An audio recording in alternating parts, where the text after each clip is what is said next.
Foreign ministers of China and Germany meet to discuss bilateral ties. Donald Trump is found by New York jury to have sexually abused a woman. Chief Executive John Lee begins his visit to Chongqing.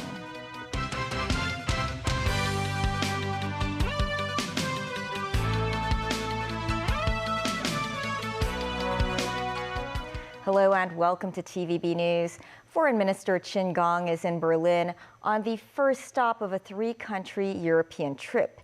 He held talks with his German counterpart, Annalena Baerbock, as the two countries began preparations for the seventh round of intergovernmental consultations. Qin reiterated Beijing's pursuit of peaceful progress, but warned that some countries are launching a new Cold War. Nazvi Karim has more. The last time leaders from Beijing and Berlin met for the sixth round of their regular China-Germany intergovernmental consultations, the talks were conducted online because of the COVID pandemic. Angela Merkel was the German Chancellor. Li Keqiang was the Chinese Premier. That was April 2021, 10 months before Russia's invasion of Ukraine. More than 2 years later, the global geopolitical landscape is very different as the two countries begin preparations for a seventh round of consultations. State Councillor and Foreign Minister Qin Gang arrived in Berlin not only to kickstart those preparations, but also to strengthen ties between Beijing and Berlin amid complex relations between Western allies and China. Qin, who took over as Foreign Minister from Wang Yi in December, met German Foreign Minister Annalena Baerbock in Berlin on Tuesday, the first stop of a 5-day European trip that also takes in France and Norway.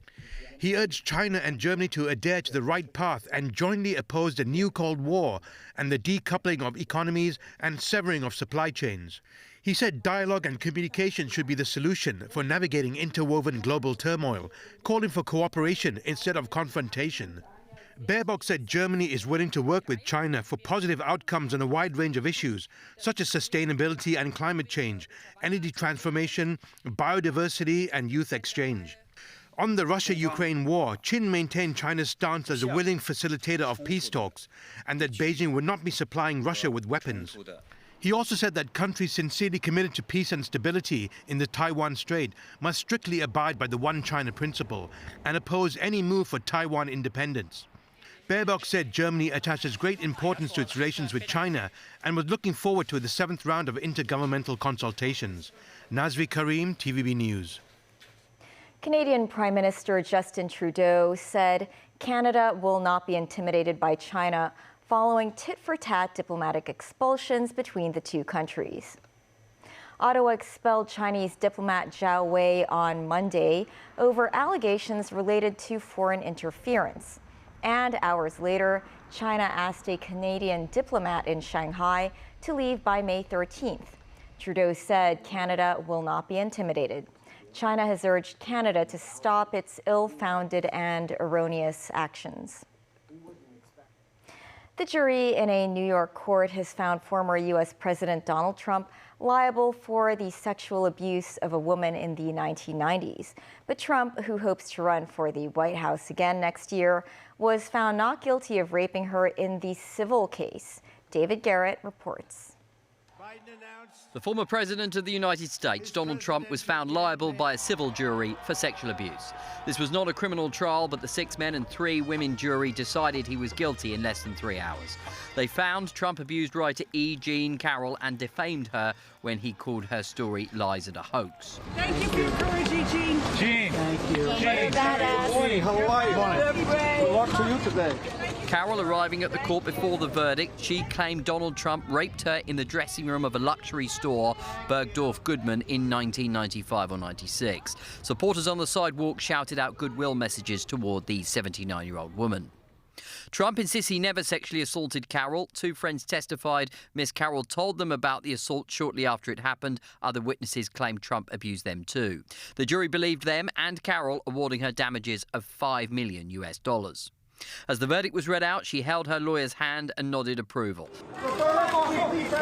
Leaving court smiling, Carol didn't speak but stopped for photographs. In a statement she wrote, "The world finally knows the truth," and called it a victory for every woman who has suffered. This man is a sexual predator. He's admitted. Listen to the Access Hollywood tape. Read the transcript. He admitted it. And there are women in there that came and admitted what happened to them, and their stories corroborate one another. Believe women, believe survivors. There is no way women would put themselves through this. Trump took to social media, writing that the trial was very unfair, telling his followers, "I have no idea who this woman is. The verdict is a disgrace and continuation of the greatest witch hunt of all time." His legal team say they'll appeal. Strange verdict. This was a rape claim. It was a rape case all along, and the jury rejected that, but made other findings. So we'll obviously be appealing those other findings, but they rejected her rape claim, and she'd always claimed this was a rape case. So it's a little perplexing, but, we move forward. Trump did not appear before the jury, waiving his right to testify. The jury was shown a deposition where Trump confused Carol with his ex-wife, Marla Maples. Carol's attorney said that undermined Trump's argument that Carol was not his type. What I said in the summation yesterday, reigns true, holds true. It's that, what more could he say other than I didn't do it? And he said that on the road here. It's hard to prove a negative. Molly, I could say you stole my pen, prove you didn't do it. How would you prove it? It remains unclear how the verdict will affect Trump's plan to run for the White House again next year. David Garrett, TVB News. Chief Executive John Lee has arrived in Chongqing for a 3-day visit. A Hong Kong businessman based there hopes the CE can strengthen cooperation between the two cities. Lawmakers think there's also room for a partnership in terms of education. Sharon Tang tells us more. After departing the city this morning, Chief Executive John Lee and his delegation have arrived in Chongqing for an official visit. Sources say Lee is expected to visit the Chongqing International Financial Center. The project, located in the city's central business district, Jiangbeizui, is owned by Hong Kong's Wharf Holdings and mainland real estate developers. The project includes office towers, a mall and a hotel. Lee is also expected to attend a banquet with Hong Kong businessmen there.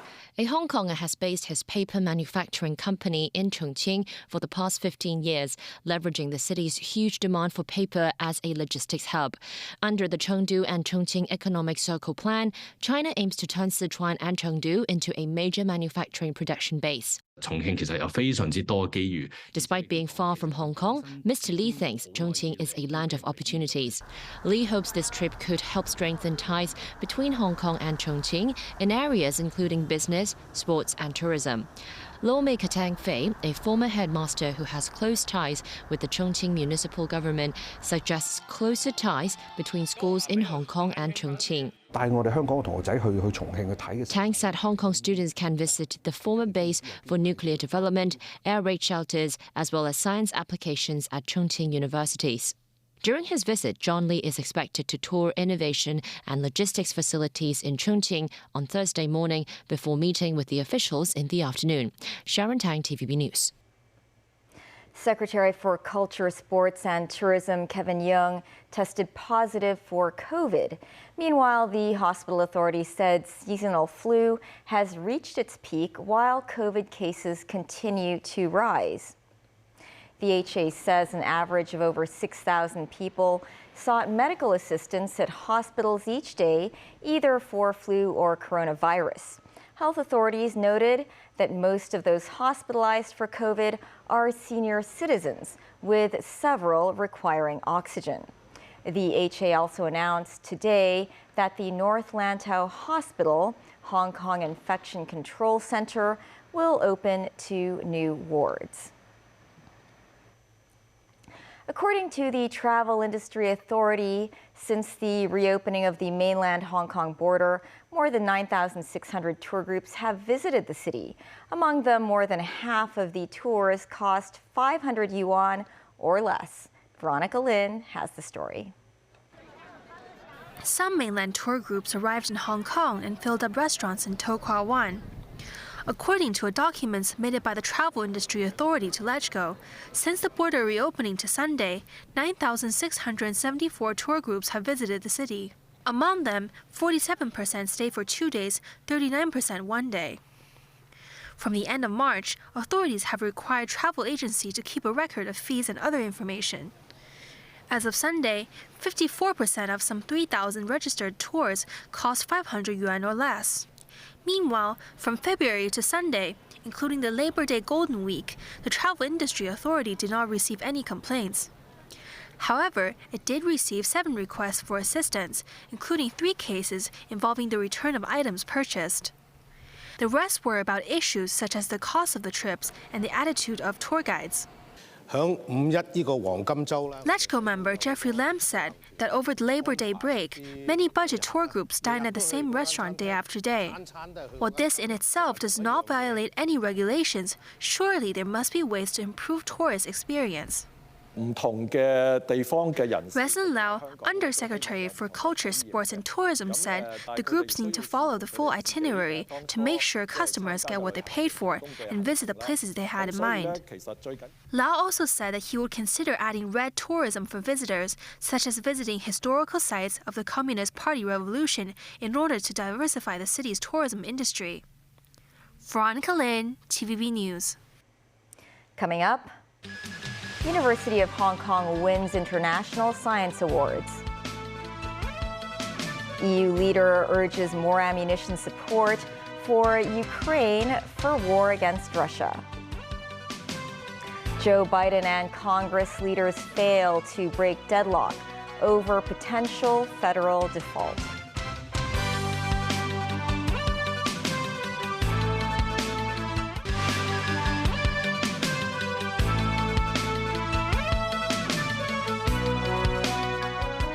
Welcome back. A University of Hong Kong research team has won 3 prizes, including a gold medal, at the International Exhibition of Inventions in Geneva for an artificial intelligence detection system. The technology is capable of tracking skeletal joint movements and irregular body movements to prevent accidents and crimes. Timothy Lee tells us more. Accidents are commonplace across schools and care homes, where children and the elderly could often get hurt from nasty falls. In an attempt to solve this problem, an HKU research team, the Sport AI Laboratory, created the Artificial Intelligence MGF Network for Anomalies Detection Technology. HKU's innovative AI system can detect movements of falling, fainting, drowning, or even violent acts in just a quarter of a second before setting off an alarm. The breakthrough won the team 3 prizes, including a gold medal at the 48th International Exhibition of Inventions in Geneva. Regarding the speed, we talk about 0.25 seconds. If the number of frames is 30 frames per second, it's equivalent to about 8 frames. So the challenge is how to make the decisions with only 8 pictures. With some algorithms such as the considerations of the speed, the angle, and the positions, and also the surrounding context. Okay, it can provide more information for us to make this judgment. The technology identifies a person's skeletal joint movements as part of its analysis of possible dangerous or irregular movements and poses. Dr. Fox said his team will continue to seek ways for the technology to notify responsible parties when such incidents occur. For example, fighting. Okay, once we alert this is a fighting situation, then we can stop. Or once we've identified there's a jaywalker, if we can inform the bus driver immediately. Okay, this can help to avoid accident. Just like in many smart cars nowadays, they already have some LiDAR or a sensor that can alert the driver that there's a pedestrian ahead. The HKU team noted that the detection technology is already being applied at children's homes and a private swimming pool. Using artificial intelligence, the technology can detect rapid and violent movements, including the shaking of this baby model. Following the international recognition in Geneva, Dr. Falk and his team said they will expand the application of their technology to other scenarios in the near future. Timothy Lee, TVB News. China's manned space agency says everything is ready as Tianzhou 6 prepares to blast off from Hainan. Liftoff is set for 9:22 tonight. The robotic spacecraft will deliver supplies to the Tiangong space station. It will send provisions for 3 taikonauts who are in the last few weeks of their 6-month stay. Tianzhou 6 can carry 20% more than the previous supply ship, which went into space last November. The engineers say rehearsals and final checks have gone well, although they're monitoring the weather. Overseas, Ukrainian forces have repelled 46 attacks in the Donetsk region in the past 24 hours, as its war with Russia continues. Meanwhile, an AFP journalist was killed in the east of the country. Tracy Furness has more. Ukraine carried out 8 strikes on enemy power and personnel, as well as 2 strikes on an anti-aircraft missile system overnight. Ukrainian forces say they have destroyed a Russian electronic warfare system on Tuesday. This as the Russian military continue to advance westward and interrupt the Ukrainian surge. Russian forces say they are continuing their offensive in several directions, including Krasny Liman and Donetsk. Meanwhile, a 32-year-old video journalist working in Ukraine for Agence France Presse was killed Tuesday on the outskirts of Bakhmut in eastern Ukraine, AFP said on Twitter. Arman Soldin was with 4 colleagues and Ukrainian soldiers at the time. European Commission President Ursula von der Leyen said during a press conference in Kiev on Tuesday that it is the utmost priority for the European Union to speed up the release of ammunition for Ukraine and further tighten sanctions against Russia. She said the sanctions will focus on cracking down on circumvention of Russian trade curbs already in place and are designed in close coordination with the Group of 7 nations.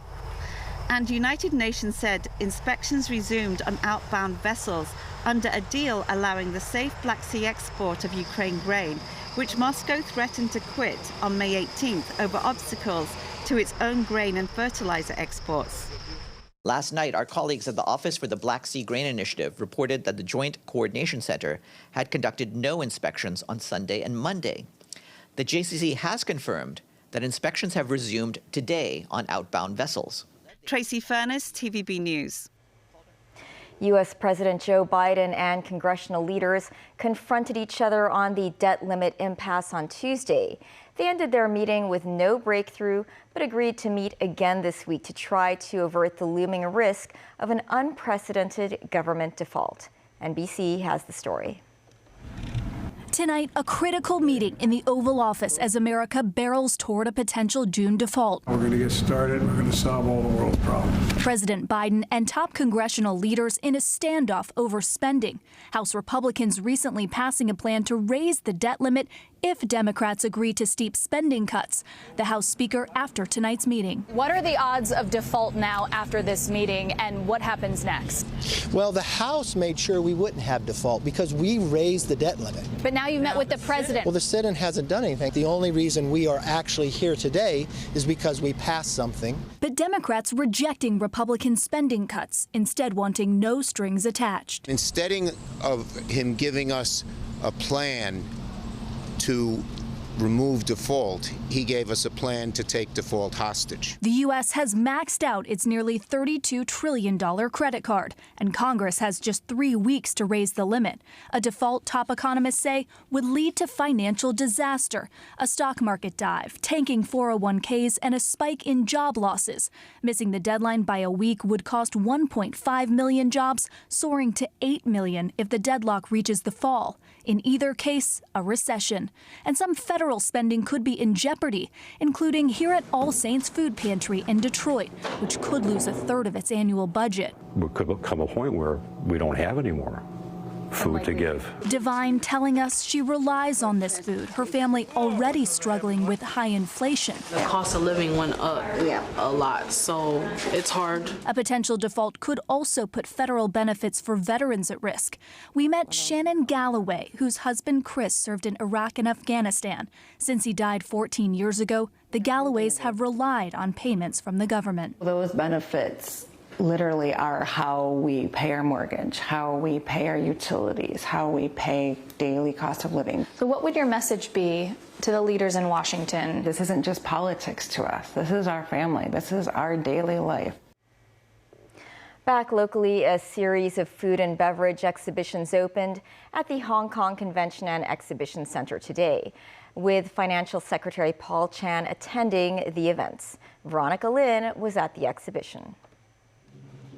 A series of renowned exhibitions, including Hofex, ProWine, Retail, and Built for Asia, opened today at the Hong Kong Convention and Exhibition Center in Wan Chai. They feature more than 2,700 local and international exhibitors and brands from 16 countries and regions. With the full reopening of the Hong Kong mainland border and the city to the rest of the world, the exhibitions are aimed at bringing together F&B professionals and creating a wide range of business opportunities. It is also Hong Kong's first international food and hospitality trade show since our full return to normalcy. Yes, Hong Kong is back. We are back buying and selling and trading, back doing deals and creating opportunities with the world. The Hong Kong convention and exhibition industry is vital to Hong Kong's future as an international business and trading center. In this connection, the government will launch a 3-year Hong Kong $1.4 billion incentive scheme for attracting exhibitions to come to Hong Kong. Financial Secretary Paul Chan added that Hong Kong's status as a duty-free wine region and its strong logistics network will attract companies to tap into the city's fast-growing market. Among the pro-wine exhibitors are 16 wine companies from Ningxia, an autonomous region in northern China. Recognized as one of the best places in the world for cultivating grapes, the region accounts for 35% of the country's planting area. Last year, the region produced over 138 million bottles of wine, worth around 34 billion yuan. Last month, when French President Emmanuel Macron visited China, he was served Ningxia red wine by Chinese officials. Apart from wine produced in the mainland, there's also overseas exhibitors from France, Germany, Italy, and even Slovenia. The fair is also a great example of how innovation and technology can be applied in the food and hospitality industry. These bottles of sparkling wine have been aged for over 2 years under the sea. Through the cork, minerals are picked up and filtered into the wine. The pressure on the bottle also means the bubbles are very smooth. Veronica Lin, TVB News. That is the news. Thanks for watching. Bye for now.